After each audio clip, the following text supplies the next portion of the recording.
Jenny, we're so excited to feature you. You've had a history-making year. What is this new chapter as the A's lead play-by-play broadcaster meant to you, both personally and professionally?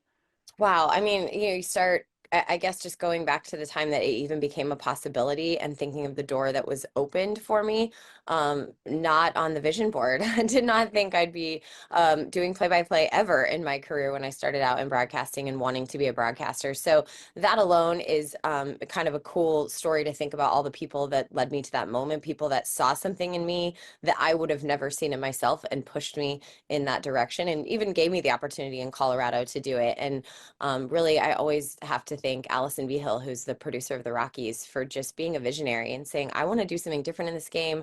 I believe in you. I want to put you on that stage and I want to grow you on that stage. And there's obviously going to be times where you fail and it's not fun and you're doing it at the highest stage possible. And so my path, very non-traditional. I understand that it took a lot of risk to get me there and it took a lot of people believing in me. And then, the person that believed in me on this side of things at NBC Sports California, Devin Fox, who's my boss, and the executive producer there, she had a vision that, she had a spot for me that she wanted to create.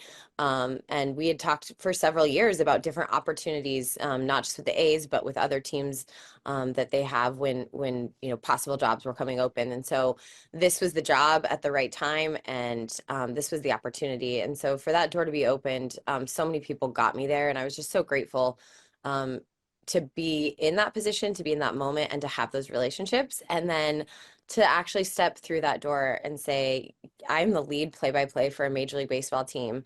Um, a, a huge responsibility, right? And one that I learn every single day. I grow every single day. I'm challenged every single day.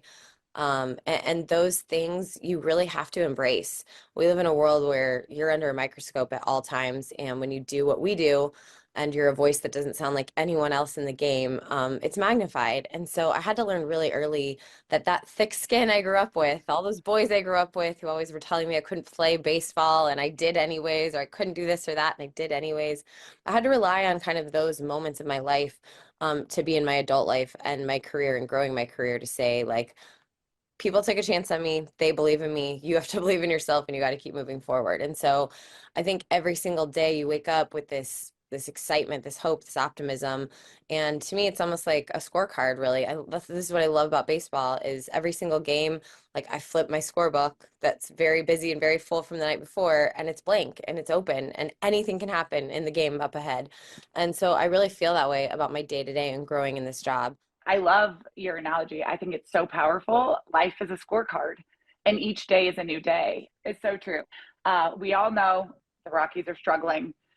We're Yeah. hopeful. I think, I actually think Colorado fans love the Rockies, and it's been a rocky couple of seasons. Yeah. Curious about your insights on that. Yeah, it's been really hard, obviously. I mean, having been with that organization, working in that organization for 12 years, and then obviously growing up there, like I have nothing but love for the Colorado Rockies and what they meant, right? Not just bringing baseball, Major League Baseball to Colorado.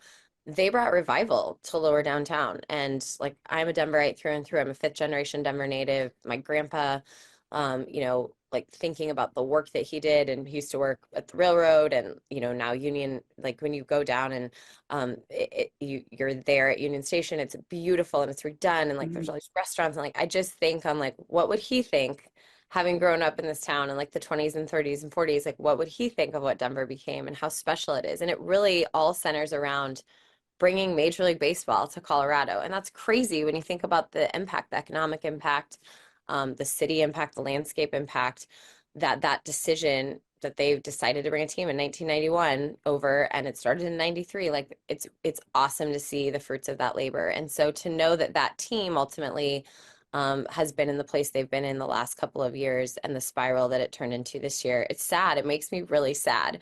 And then on a personal level, I know a lot of those players still. I watched them grow up in the organization. I watched them make their major league debuts. I got to know their families. I'm watching them become parents now and have babies. And like, you don't want anyone to ever struggle like that. And you're watching, week after week as the season started, like, when are they going to get to 10 wins? Like, it's so sad.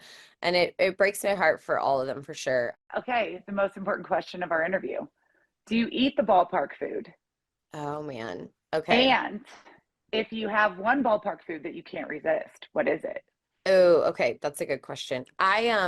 So like the media meals, this is how we judge a ballpark, right? Everyone's like, "Oh, what's your favorite ballpark?" And usually that's about like aesthetic or look or whatever. No, it's about the The media meals. food. Like about the food. So typically we eat the media meal, but there are some ballparks that you just have to get out and eat the food. And I would say probably in San Francisco, when you go to a Giants game, like the smell of the garlic fries from the minute you Mm, walk in until the time you leave is like embedded in in your nasal cavity. gotta So get the garlic fries. I feel like you got to get the garlic fries, but then I immediately always regret it because that taste is in your mouth for days. So I always have to get it and I immediately regret it. They also have a clam chowder bread bowl that I would often Ooh, get when we would go there with the Rockies. So that was a good one. Of all course, you'll do right. have to get a Helton burger at some point. Once a year, I would always go get a Helton burger. That was the most important component of our interview. Jenny, Right. thank you so much for taking time out of your day to chat with us. We're so proud of you over here at Sportswomen of Colorado and just what you've represented in regard to passion and following your dreams and keeping your feet on the ground, planted firmly underneath you. And I just so appreciate you taking some time out of your day.